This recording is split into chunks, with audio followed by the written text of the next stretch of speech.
penjelasannya di sini saya akan menjelaskan teori-teori pengolahan bahasa anak. Pertama ada teori nativisme oleh Noam Chomsky, baginya bahasa adalah kemampuan bawaan manusia sejak lahir.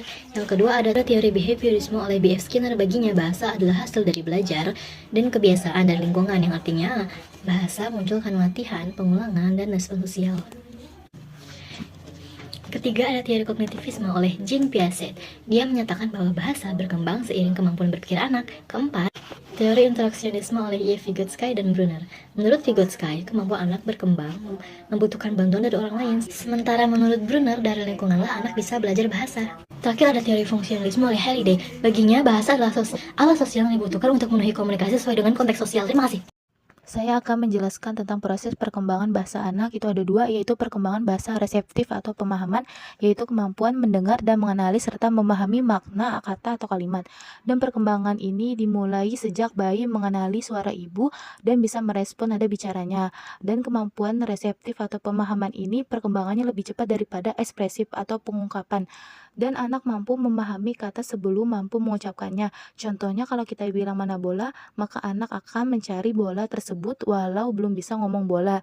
Dan serta anak mampu memahami instruksi dengan sederhana dan mengenali 200-300 kata. Dan serta perkembangan reseptif atau pemahaman ini dapat dipengaruhi oleh pengalaman dan interaksi sosial. Dan perkembangan bahasa reseptif atau pemahaman ini dapat melalui cara stimulasi seperti cerita dan ngobrol. Yang kedua itu ada perkembangan bahasa ekspresif atau pengungkapan, yaitu kemampuan anak untuk mengungkapkan ide, keinginan, dan perasaan anak melalui kata, gestur, atau kalimat. Dan kemampuan anak untuk mengungkapkan dimulai dari tangisan dan ocehan hingga kata-kata bermakna. Dan pada usia 0-6 bulan bayi berkomunikasi dengan cara lewat tangisan, dan pada usia 6-12 bulan anak mulai meniru bicara dan bisa mengucapkan kata pertama seperti mau.